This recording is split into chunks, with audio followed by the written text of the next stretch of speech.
लखन सिया राम चंद्र की जय।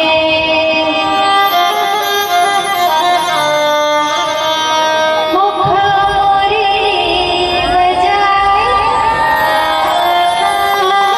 मुख मुरली बजाए,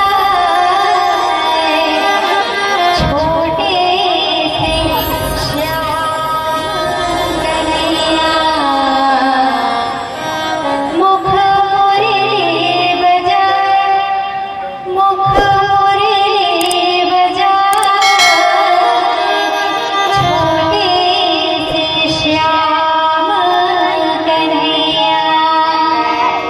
अब आप सब जन से निवेदन है, हमार दीदी का हाथ का मुख मुरली बजाए, छोटे से आप कन्हैया टेकने ले तब जाओ मुरली उरली। तो देखो सब कर तो व्यवस्था नहीं हुई, करेगा तो व्यवस्था मुरली के। तो देखो मुरली की व्यवस्था नहीं हुई से का होगे, मुरली नहीं बजा सकत का होगेगा, ताली ना बजा सकत होने। हाँ ठोक ठोक के बजाना है भाई, कला हाथ में ऐसे ठोक ठोक के, दूसरा नहीं ठोक देना है, नहीं पीछे में बैठे थे ऐसे ठोकत जाओ, ऐसे वाला नहीं। अब ये लास्ट में भजन हरे बहुत होली गीत चला नहीं गा।